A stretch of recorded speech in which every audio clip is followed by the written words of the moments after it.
Welcome again, everyone. We're going to go ahead and get started with the webinar. And before we get started, just wanted to let everyone know that this webinar is being recorded and will be available for you to view at a later date and time on our capacityforhealth.org website.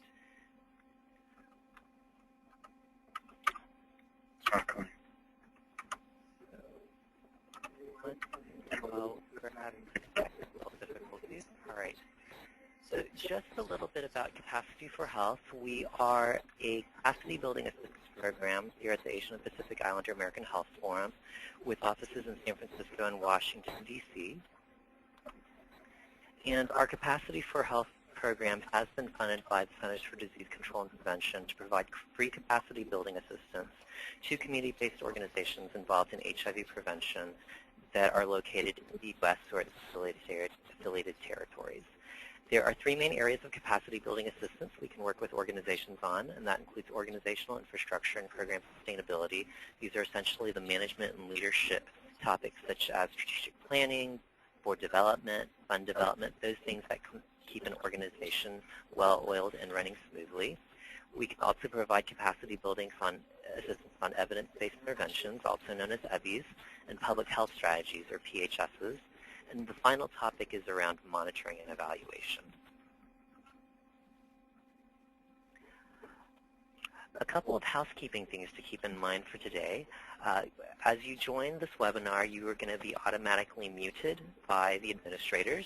If you are joining the webinar through a telephone, please make sure that you enter your audio PIN number so that we are able to unmute you at a point later in the webinar when we open up the webinar for questions.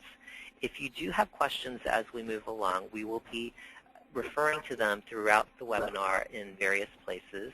Please feel free to use the chat feature to type in any questions and clarifications you might have, and I will pass that on to our webinar moderator.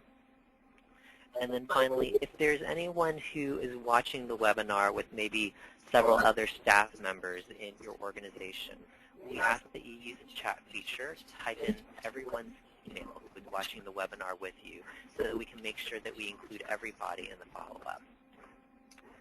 And so without further ado, I'm going to turn it over to Lester Olmsted-Rose, who's the Director of Strategic Strategy Practice at Piana Consulting, who is our guest panelist for today.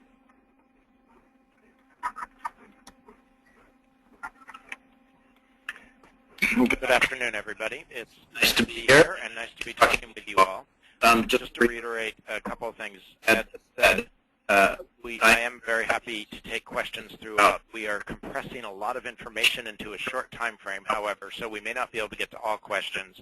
At the end, you will see that I'm going to be inviting you, if you do have follow-up questions or want to talk about what you're doing around strategy development in your organization, I'd be happy to engage to schedule some follow-up phone calls or such, if that's helpful to you. So any questions that don't get answered now, we can follow up separately or through email. So very briefly, just an introduction about me and about Piana Consulting. Piana Consulting is a relatively small firm that obviously is a consulting firm. We work nationally. We have about 15 consultants. We're based in the San Francisco Bay Area. Again, because we only work with nonprofits, it's really what we know, and most of our consultants have come straight out of the nonprofit field. We base our work in original research that we have engaged in through the years. We're known for nonprofit mergers, for example. That was how the firm was founded, was through research funds to figure out how nonprofits could effectively merge when that was a good idea. The materials I'm going to be walking through today are similar in that it was created through a research process that is called real-time strategic planning, and it's really an approach to strategy development that is actually pretty significantly different than a lot of traditional strategic planning processes. So I'm going to be walking through that with you today. There's an audio issue, so we're pausing a moment while Ed tries to fix it.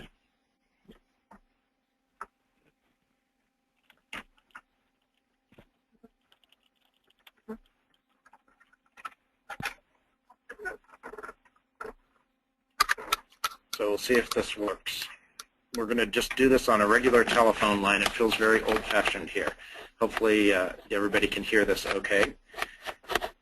So briefly, just about me, I've worked in a lot of different sectors. I'm not going to belabor it, except to talk about my nonprofit experience. I've worked both as a line staff for nonprofits as well as an executive director. Some of you may be familiar with Community United Against Violence. I was executive director there for 6 years here in San Francisco.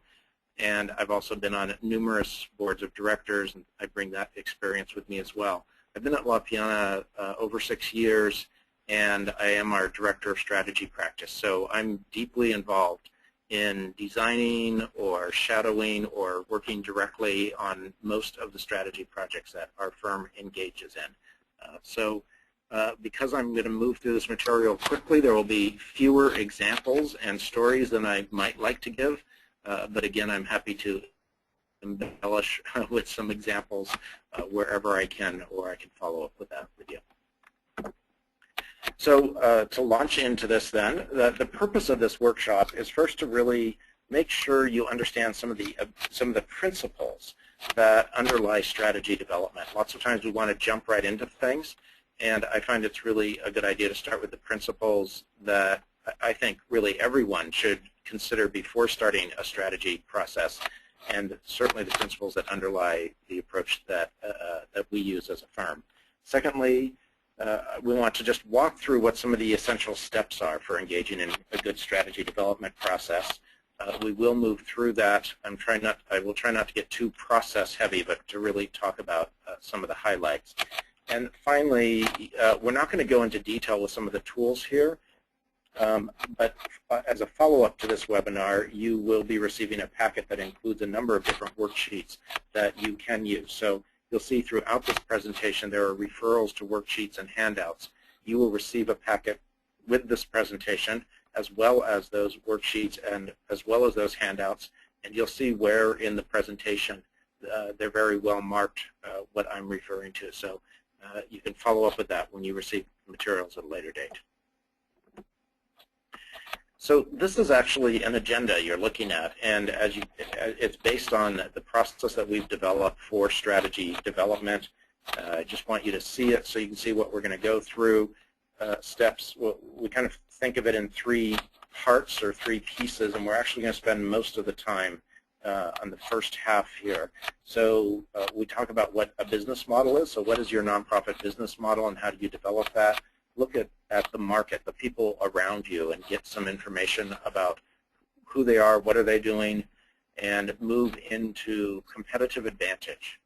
And we're going to talk a fair amount about that. It's very central to our approach to strategy development, which is one of the pieces that is quite different. If you're already getting a little nervous with that phrase, competitor and competitive advantage, we will talk to that later and why we think it's a helpful prism or means to look at strategy development. And then we move into the second part, which is developing certain tools and looking at understanding what it is you need to answer, what kinds of questions you need to answer. And then finally, we are going to talk about implementation, but we're going to spend very little time on that actually today, so we'll touch on it. So that's pretty much the agenda that we're going to follow today, and it follows the same process. It follows the process steps that we use when we are working with nonprofit organizations. So first, everybody uses the word strategy. We're going to create a strategy for this, and we need a strategy for that, and it seems that we're very loose with that definition. So let's start with a definition of what is strategy. So first, strategy is a coordinated set of actions designed to create and sustain a competitive advantage, there's that phrase again, in achieving a nonprofit's mission. So those 3 pieces are each important. For me, the most important one is the first one. It's the coordination. So we often talk about strategy as if it were, we confuse strategy oftentimes with a lot of the individual actions that make it up. And strategy really is about what all the different actions add up to. So if you're going to plan something and you have 20 planning steps or action steps. Strategy is the goal that they achieve. It's the direction you're headed in. It's what you are coordinated towards. What we found when we started engaging in research to look at strategic planning processes was that a lot of great plans had no strategy in them. They didn't really talk about where the organization was headed. They had a whole bunch of action steps and even some goals, and some of those were all perfectly good, but they didn't in their aggregate describe the direction of the organization. So I really emphasize it's the coordination. You are taking steps towards what end. That's what strategy is. I am going to talk more about competitive advantage later, and I do like to land on it is all about the mission. No matter what language we're talking about, it's so that you can be as effective as possible in achieving your mission. Another way to think about strategy is to use the strategy pyramid. You see that it's broken into, that strategy is broken into 3 areas. You have organizational strategy, programmatic strategy, and operational strategy. What we're going to be talking about today is really organizational strategy. And what that means, again, is that coordination piece. You're coordinated towards what end. But in this sense, organizational strategy is our strategies or coordination of the entire organization. So the entire organization is aligned, and alignment is a great concept to think about here. It's aligned towards a certain end, and that end is actually short of the mission, if that makes sense. So the mission is the overall umbrella, and this is the step just below that. What parts of the mission are you going to focus on? That's what organizational strategy is. And again, we found that many organizations don't really have clearly defined organizational strategies, and so their programmatic strategies and their operational strategies may head off in lots of different directions. And when you don't have an aligned organization, 99% of the time it means you're less effective at achieving your mission than you would like to be. So we will come back to a little bit more on the organizational strategy in a few minutes. So I want to start with some principles, as I warned you about, and let me go through these.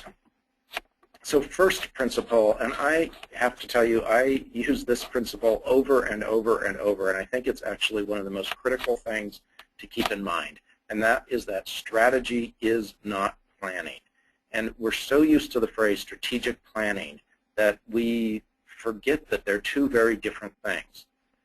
So again, strategy is the direction you're headed in. Planning are the individual steps to get there. I almost never use the phrase strategic planning because they mix up those 2 concepts in ways that I think are really detrimental, actually, to really good nonprofit strategy and planning.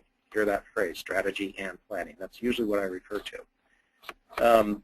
So just some thinking around that. So strategy, the direction you're headed in, that's an issue. That's a realm that is really owned by a board of directors. And the board of directors needs to take that on and say, what are the major areas we work in, or how are we going to be most effective in fulfilling our mission? That is the job of the board of directors. Now, they need to do that certainly with the executive director and certainly involve staff. So staff has a role in that, but ultimately a board of directors needs to look at the big picture and the idea of, we're all organized towards what end. That's a realm that belongs to the board of directors. Planning, on the other hand, is not. Planning really belongs to management and staff in the traditional nonprofit structure. And for a lot of good reasons. Planning gets into those day-to-day details. They need to be more flexible sometimes. You create an action plan and then it needs to change.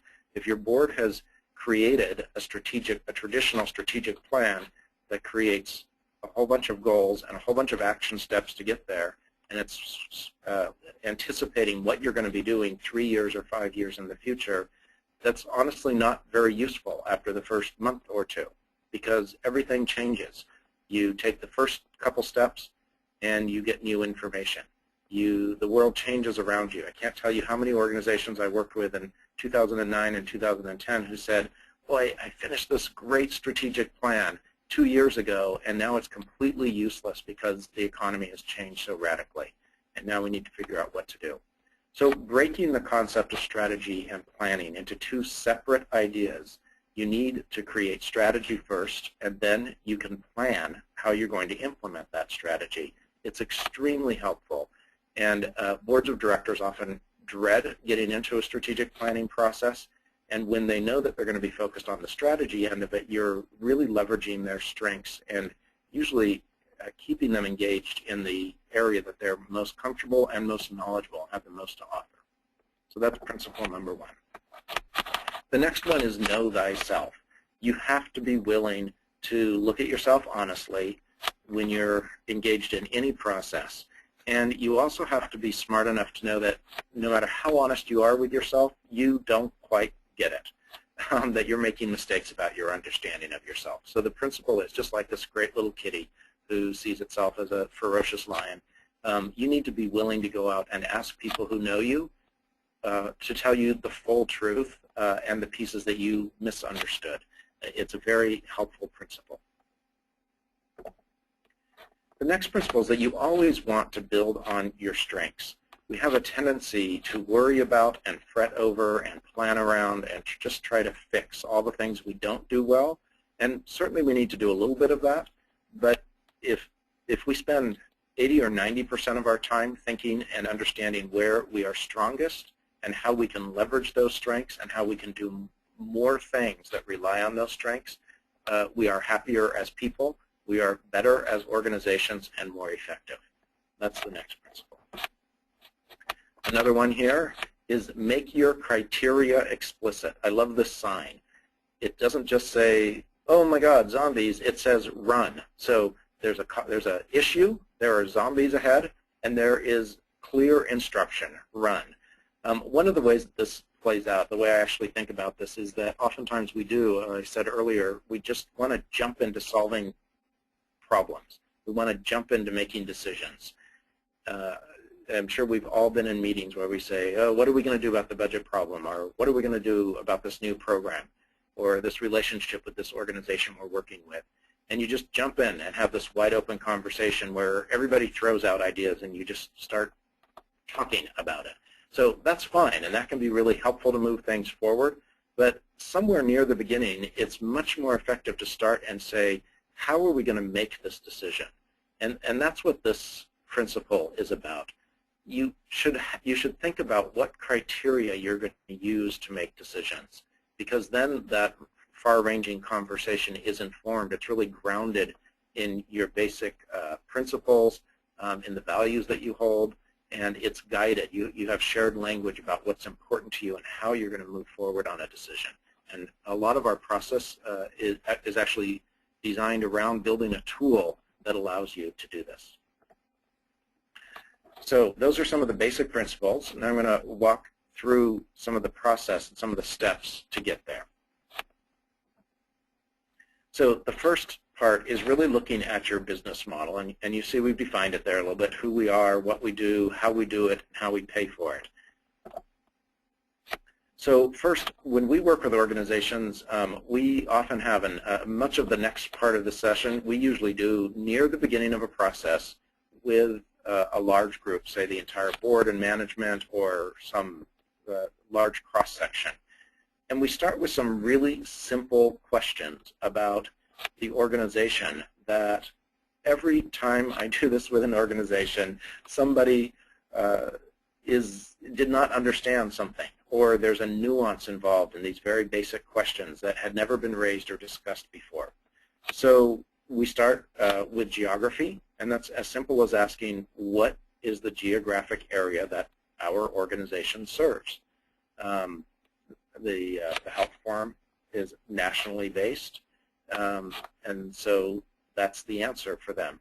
A lot of organizations are much more locally based, and they need to know that. So again, being a little partisan to where I'm speaking from, an organization may serve San Francisco, but they might also serve the broader San Francisco Bay Area secondarily.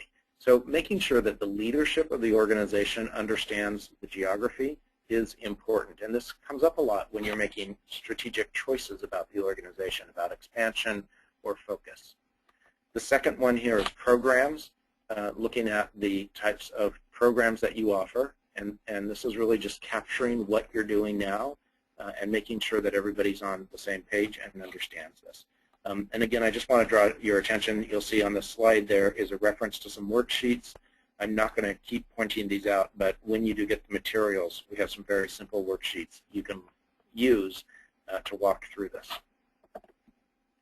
The third question we ask, and this is the one that usually generates the most conversation, I find, is who do we serve? Who are our customers, or who is our audience? And I've used an example here of an organization I worked with because it's just helpful to think about this. The reason this is an important question is because you do need to focus on and you need to be cognizant of what that focus is and who you focus on primarily. Most nonprofits are very reluctant to say that they don't serve somebody who shows up and says, I need something. But that means your resources get spread really, really thin, and you may not be doing as good of a job with your primary audience or your primary customer as you would like to be doing. So this organization I worked with, just as an example, they were a women's health clinic. So what you see is that when they had this conversation, it really helped them to say, look, the real core of who we serve are women of childbearing age and their infants. That was really what they had been built around. Excuse me. In the process of this conversation, though, they realized, and over their years of service, they realized that because those women were showing up, they sometimes had 5-year-old children and 10-year-old children who needed services as well, and were not getting access to those services elsewhere. So it was very true that they also began to add on some programs or pay some attention to that secondary population, and so they wanted to capture that. So it was not their core group, but they needed to capture it. And then you can see how that expanded out. That there may be other extended family members, women who maybe went there originally for childbearing services or some such, or infant services. They maybe wanted to stay there, and so they had began to expand to offering some services to women who were not so much of childbearing age. So this is important because, again, when you're making decisions about resources, being very clear about who you are really serving is a very helpful criteria, guidance for making decisions. And then the fourth thing to look at in your business model is very simple. How do you pay for it? What are your funding sources? And again, there's a worksheet here that I can refer you to that you can go to. If you can't pay for it, then your business model is broken, and you need to figure out a different approach. It's always kind of sad to say that. No, I did actually. Here's one worksheet I did include just so you could see. It's very straightforward, a worksheet that just shows each of those 4 elements of the business model that you can use and think about. Notice how we put it here in one column, and so we do this with clients sometimes and sometimes we don't. But this has what do you include, so what is our focus, and what do we not include? And sometimes that not include is a really, really healthy and helpful question to consider. So once you've established that snapshot of this is who we are right now, those 4 business model steps, and again, those are who we are now. It's not who we hope to become tomorrow. It's who we are now. Then the next thing is to look at the world around you just a little bit. And you see here that market awareness includes looking at trends, at your position in your field, and competition. Who else out there is doing similar work? So I guess I just kind of said that in terms of trends, things to look at is what kind of demographic shifts might be going on in the world around you, and how does that affect you? What kind of policy changes are underway? So right now there's huge changes in public funding generally, and certainly there's huge changes in HIV funding nationally, and I know that's rippling throughout state and local funding throughout the country. So you need to be aware of that as early as possible and start thinking about it and thinking about how you're going to respond to it. What's going on in the economy? Is it flat? Is it up? Is it down? How's that going to affect us? What kind of social trends? So social media shifting and volunteerism might be shifting, how people think of those things, and technology. Those are the types of trends that you want to identify, periodically stop, look around you, identify them, and when something important is happening that's really going to affect you, you want to ask the question, how am I going to respond to this? How is our organization going to do something about this? So then I promised you we would talk a little bit about competition. So competition, I know, is a word that makes people nervous in the nonprofit world, but we have found that it's a very, very helpful lens for thinking about what you do. So I want to start off this piece of conversation by saying competition does not mean that you desire to put out of business everybody else who does similar work to you. That's not what we're talking about here. What it is it's a reflection of reality, that nonprofits really do compete. And once we move from competition and the idea of competition into competitive advantage, I would even go further and say that when you use this analysis, then you are in a much, much better position to be the best partner you could possibly be with other organizations, because this analysis helps you understand where your strengths are. Remember that principle, build on your strengths.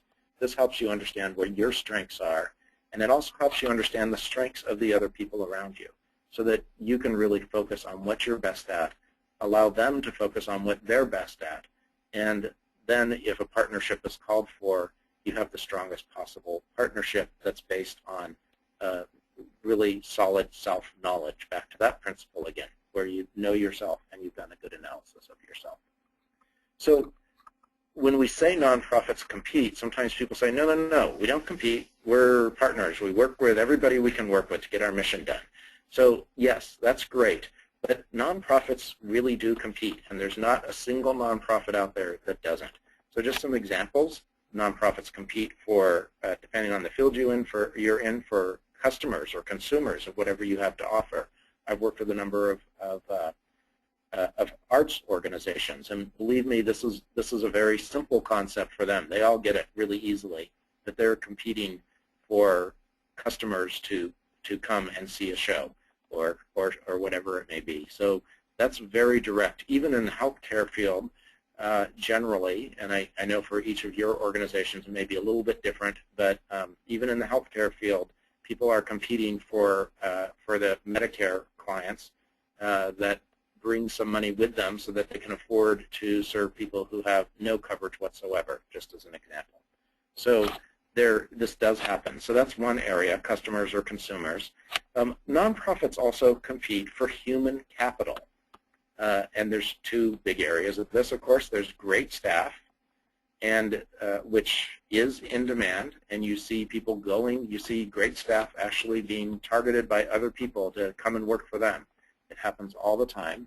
And human capital is also great board members. I know in so many cities there's kind of a small list, a short list of the best board members in town. People know who they are, and they kind of rotate from one board to another over the years. And you hear the conversations all the time. Hey, did you hear that Susan is leaving that board? Let's talk to her. Maybe we can snag her before somebody else does, and we can get her on our board. So you do compete for human capital.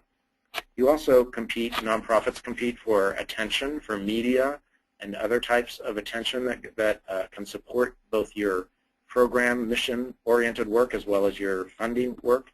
And then finally, you do compete for funding. If the federal government or the local community foundation doesn't give that grant to you, they're giving it to somebody else. It's not like the money is just sitting there for you to take. So we all, as nonprofits, do compete for, whether we like it or not, we do compete, and understanding that and dealing with the reality of it is a very helpful lens for understanding yourself. So this is a little bit repetitive, but I'm going to go through this again. We look at different types of competitors in the nonprofit world. direct, substitutable, and resource. Very briefly, if you are a nonprofit, I'll just use a really simple example. If you're a nonprofit daycare center, your direct competitor would be KinderCare opening up across the street. That's the simplest example of that. For a substitutable competitor, might be the grandparents or the informal economy, the neighbor, somebody else who may take care of people's children. Those are after-school programs at schools. Those would all be substitutable competitors. They're offering something a little bit different, but still, if people may choose to use those services rather than what you're offering. And then finally, this is one. This whole language, many of you will recognize it is borrowed from the for-profit world to a certain extent. Resource competitors is something we created specifically to speak to the nonprofit world, and those are the types of competitors that we just talked about. That's competition for board members, for funding streams, and so forth. Those are the people who are your resource competitors. So we start with, and there's a worksheet that you will get that asks you to go through and think about who your competitors are, to identify them, to think about their strengths. Once you have done that, the point is, and you see this connection here, by understanding your competitor's strengths, you want to move to a conversation of your own strengths. And by moving into a conversation of your own strengths, then you can identify your competitive advantage as an organization. So competitive advantage, we define it as your ability to produce social value. That's social value, basically your mission. Your ability to produce social value using a unique asset or outstanding execution, or both. So again, you might have an asset, you might have a copyrighted methodology, you might have this incredible building that somebody donated to you that's in exactly the right part of town. Or you might have outstanding execution, and because most of you are government funded, that actually is very important. If you can offer a comparable service at a lower cost with higher outcomes, that is outstanding execution. And so you want to think about what your competitive advantages are. The critical reason for understanding your competitive advantage is because for you to be most effective at achieving your mission and being just really, really incredibly successful with your mission, you need to leverage your competitive advantage. And the implication for that is that when you're making decisions about what to do, and this is the strategic question, when you're making decisions about what to do, one of the primary questions to ask yourself is, are we leveraging our competitive advantage? So a starting point for making organizational decisions is about understanding your competitive advantage and then applying that. So again, if you're really good at something and it sets you apart from others, it actually makes you different and better, then you want to leverage that. And that's how you become a highly mission-driven, successful nonprofit. So it's a critical concept. But that said, I'm going to move on because to make sure we get to this. So as you see then again, back to this agenda or process cycle, we've walked through all this definition of who we are up to your competitive advantage. So the next thing we look at, I want to go back here. What you can do is you can actually capture everything that we just went through. And we have a couple different forms that you'll get. This identity statement captures just about everything we just talked about. So you see here in the middle is your mission. Everything revolves around getting your mission done. Your competitive advantage is central to your decision making, and it's applied throughout the organization. Who we serve, we just talked about. So who's your primary audience or customer? Where do we work? That's your geographic focus. How do we pay for it up here? And then how do you do it? Those are your programs. So let me just give you a quick example of this. This is the same organization I worked with. Their mission was to provide health care to women and children and to seek to improve community health outcomes. So pretty straightforward mission, looks similar to a lot of others. They went through a process to identify their competitive advantage. And what they came up with is that they had incredible expertise working with immigrant families. That was one really important one. And this organization is in a primarily rural state. They were in the major city in that state.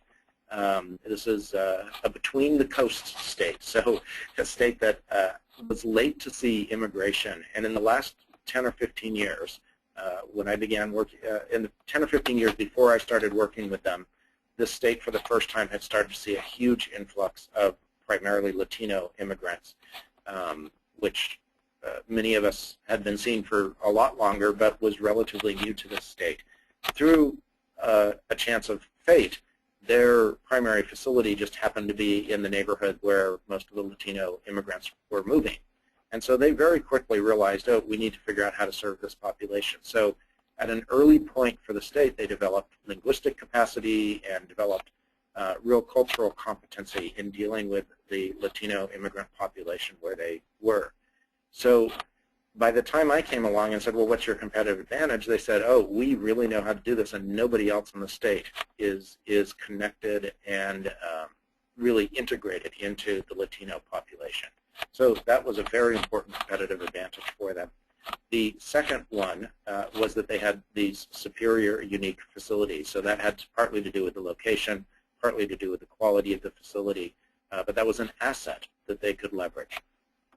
And then just moving on here with the other categories, you see that they captured that they primarily served women and children. You saw that. They primarily worked in the greater metropolitan area, and they actually narrowed that down even a little further into the neighborhoods, the zip codes zones that they were primarily in. And then funded their health care. They were almost all government grants with very little additional, but some. And then they did it through their programs were comprehensive health services, and they had a few in particular. So this is just an example of how you can capture that definition of who you are. Just a moment. Okay, so back to the agenda. You just captured who you are. Now we move into a strategy screen. So again, a strategy screen here is really about looking at how you're going to make decisions. Excuse me here. So as you see here, it's back to be explicit about criteria, and it's about, and this is a strategy screen is a tool that we work with organizations to develop, and it's all designed for guidance. And it's something you can use in the middle of a process to develop strategy. The idea is that it lives on beyond that, creates some common language, and again, some common, some means of really applying any common values. So it's not meant to be some rigid framework, and it's not like a computer where you can put in a question and score the answers, and if one scores 21 and the other one scores 20, then you have an answer and that's your decision. It isn't quite that way. It's much more a conversation piece that drives and guides your conversation about the decision you're going to make. And it's also then because you've agreed on this shared language or this shared framework, it allows the organization to come around it. Once a decision is made, it allows the entire organization to understand why that decision was made and whether they agree or not. As we all know, sometimes decisions are made we don't all agree with. It allows everybody in the organization to understand how you got there, and to be more likely to respect that decision and to follow through with it.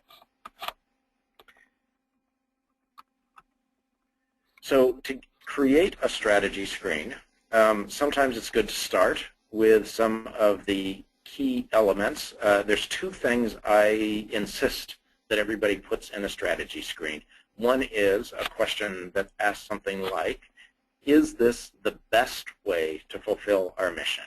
So it's really just keeping the mission front and center and recognizing that there's probably 500 things any organization could do that do achieve the mission or support the mission, but they're not always the best way. And so you need to be realistic that that just because it fits within your mission doesn't mean it's the best use of your time to achieve the mission. And then the second one here is, does it leverage our competitive advantage or our competitive advantages?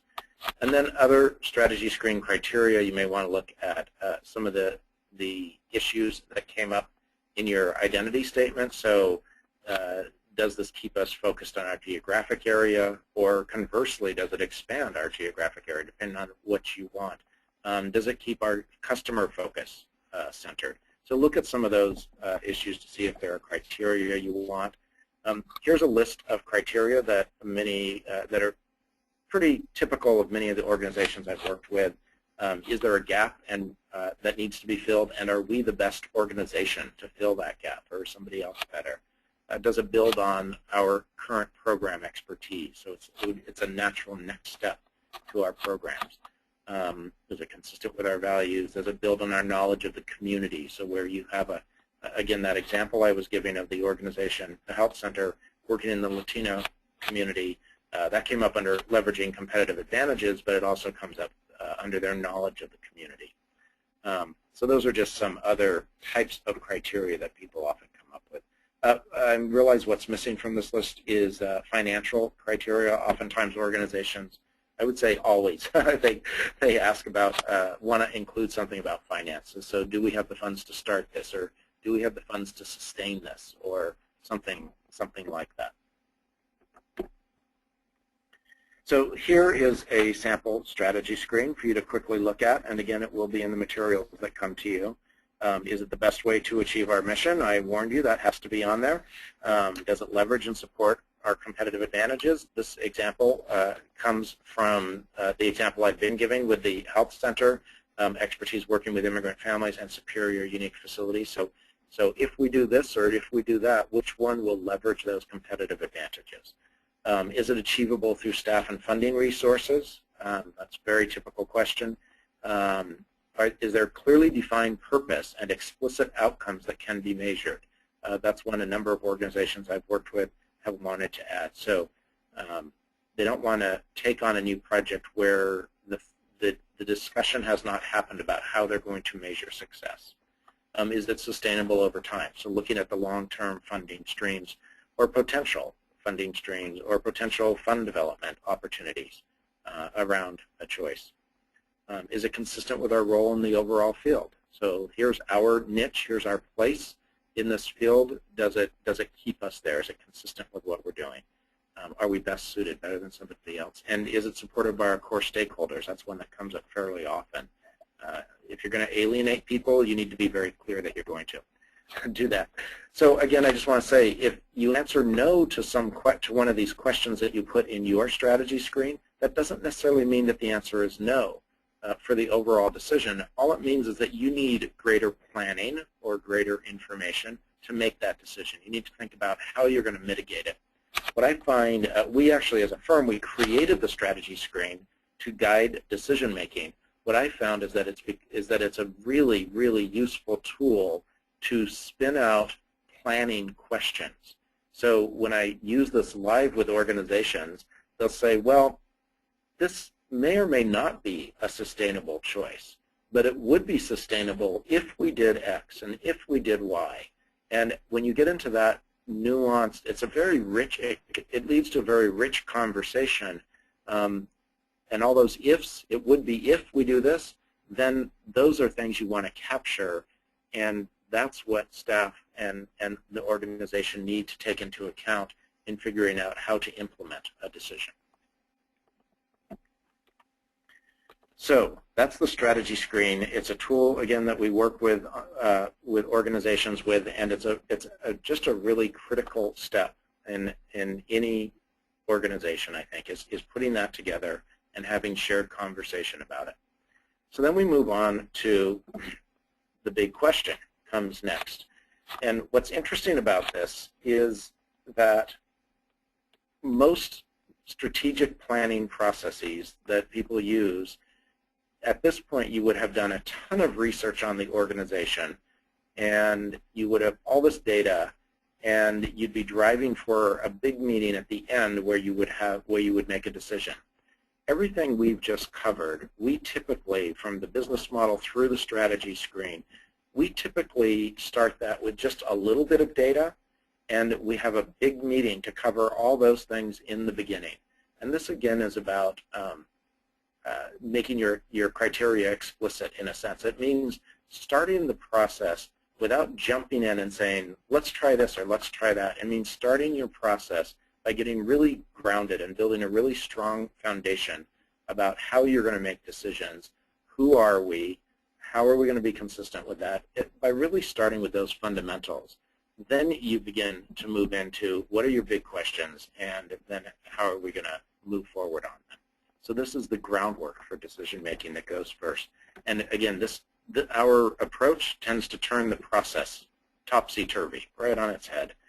So we start with a big meeting that lays the groundwork, and then the decisions often, not always, kind of depends, every process is different, but often the decisions begin to make themselves in many, many ways because people are so well grounded in the question. So we do think about looking at a big question or two, and you identify those as looking around at opportunities or threats, things you have to respond to. And we talked about that before in the trends. So funding is changing. How are we going to respond that we will remain viable? That is a threat, or maybe is an opportunity, but it's a big question and you need an answer.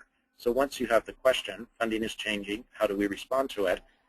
Then you look, it requires a new strategy, and you identify what possible strategies might respond to that.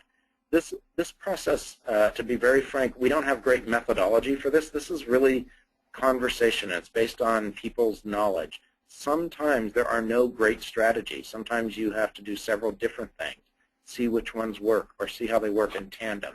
But you need to start by identifying what they are. So those are your strategic options. Those are the answers to your big question. The other thing I want to say here, and you notice that the process, we call it real-time strategic planning. And I just have to say this as an aside. It says strategic planning. It's a long story. It's kind of a joke. You heard me say I hate that phrase and I never use it.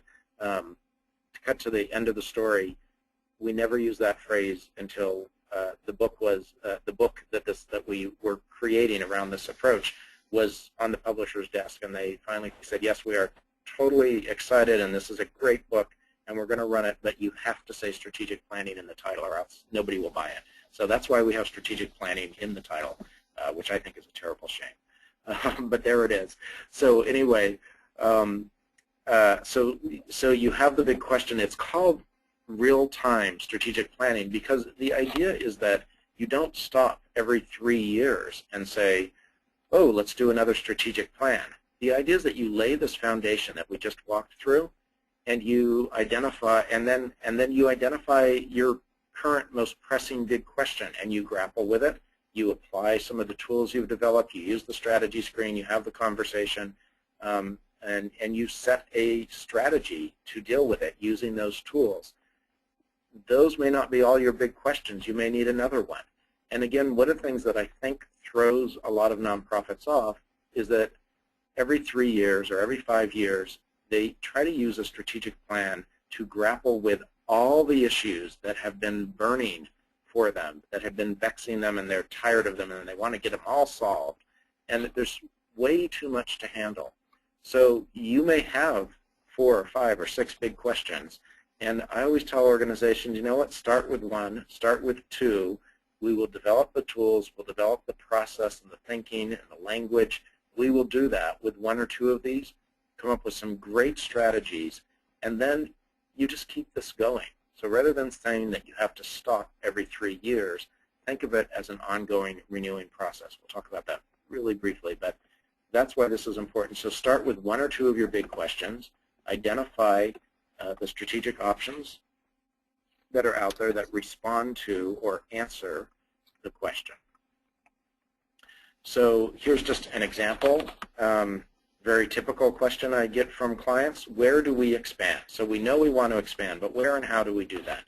So again, this is the same organization that I've been using as an example for throughout. they had one option, which was to focus their expansion in or near the neighborhood where they're now strongest. Another is to create a deeper footprint in the outer neighborhoods that are growing, so to stay in their metropolitan area. And then the third option was to expand outside their region, and in this case, that would have meant going statewide. So this is a little tool we've developed. You see here are, I didn't put them all in, oops, sorry about that. I didn't put them all in, but here you see some of the criteria in the strategy screen, just used a few. And then here are some of the options. Now, you don't always have option A, option B, option C, but it's for illustrative purposes, this is a really nice way to say it, that what you want to do is go through each of these options and decide which one better fits the criteria. So I'll just jump down here to leverage competitive advantage, and I'll start at the outside, at the last one. Going outside the region, they have a competitive advantage of being very culturally competent with the Latino community. Going outside the region, there are many, many fewer Latinos and immigrants in that community, so this does not leverage their competitive advantage, generally. Going into the outer neighborhoods, it could still some, but less so. Staying in their current neighborhoods, which happen to also be the neighborhoods that are attracting immigrants, that very much leverages their competitive advantage. So walking this through, here are some options, and here's how this specific question plays out, gives them information and gives them ways of thinking about what the decision should be. So again, you don't plug in a number, here, but you have a qualitative conversation about each of these. And it's, again, it's helpful when you're comparing options. Sometimes you just have one option, yes or no.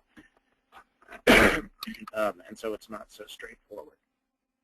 But this is a little tool. This is how you can think of applying this strategy screen.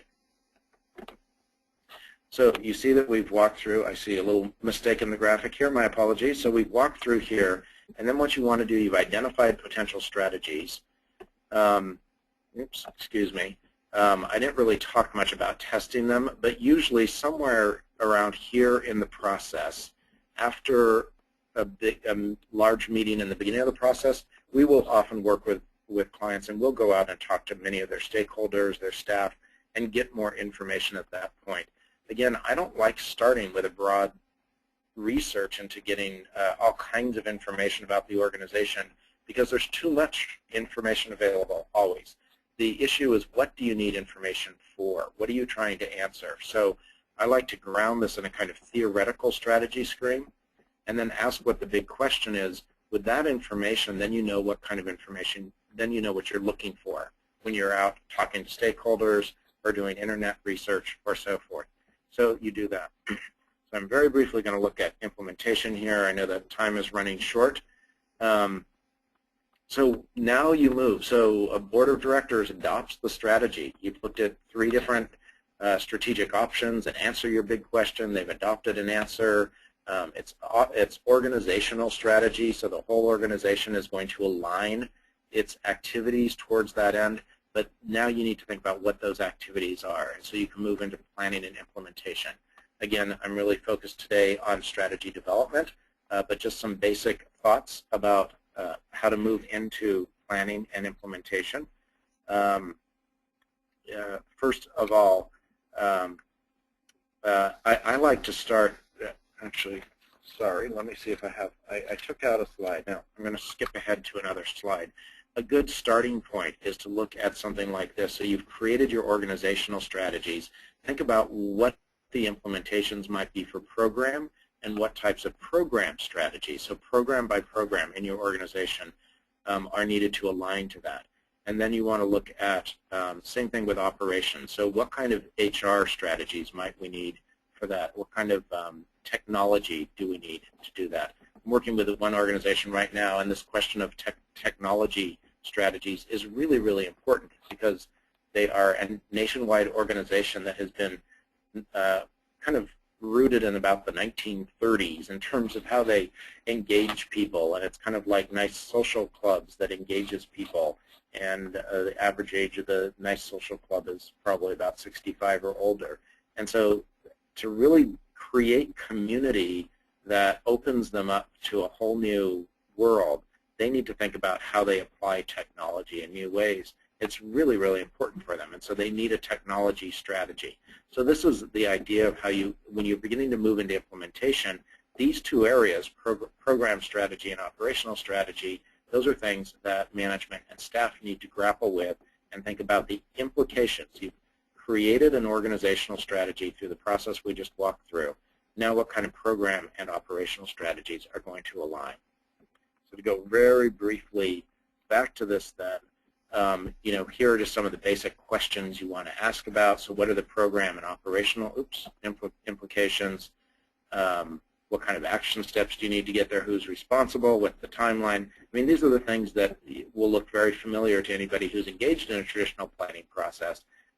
The idea here, that the difference here, though, is that you're staying just a little bit more narrow. You're looking at one particular organizational strategy and staying just a little bit more narrow. So, sorry, jumping ahead here. So just one more thing then. You are being more narrow, but you also, I really stress in terms of implementation planning that rather than try to plan out more, a huge amount of time, that you really keep it narrow. So I'm a big fan of looking at 3-month, 6-month, 12-month time chunks. You might set some organizational strategies or some goals associated with those that are longer term and look more like a traditional strategic plan. But the most important thing is this concept of strategic thinking. If you walk through the process with some of these tools that we've just discussed, you have available to you the means to do this on an ongoing basis. So set a 3-month timeline for your action plan that you're going to do 4 things to move it forward, something you can really sink your teeth into, really make progress, and then agree to have a good meeting after 3 months where you think about what you did, what worked, what didn't work, what you learned, how has the world changed, and you begin to look around you. So there are some basic, so strategic thinking is really about that ongoing process and using the thinking you developed to get there. So,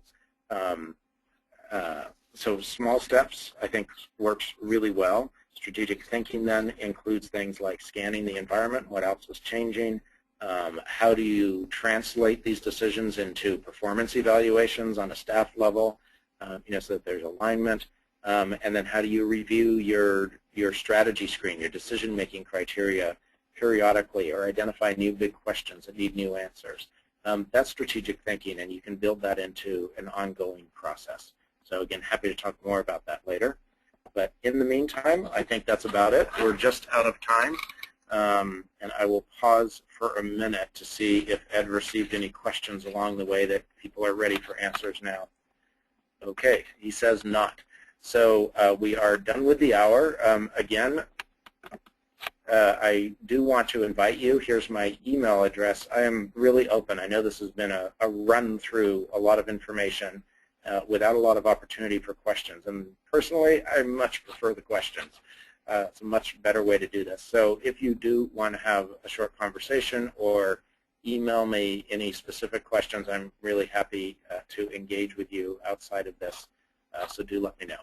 And I think I'll leave this up for a moment, and I think Ed has some parting words for us. So thank you very, very much for joining us today, and good luck with everything. You have a lot of work. Each of you has a lot of work in front of you, I know. So hold on. So I just want to thank you, Lester, for sharing his knowledge and expertise with us today. And in addition to following up with Lester, for those of you who are funded either by CDC or by your state or local health department to engage in HIV prevention, you can access free capacity building assistance from our organization, Capacity for Health. And the contact information for myself is on the screen now. If you can't see that, my phone number is 415-568-3309. My email is etap1@apiahf.org. I'm happy to speak with anyone on the call if there are additional questions that this webinar triggered for you. If you're interested in potentially submitting a capacity building assistance request related to strategic planning or any of the other topics related to organizational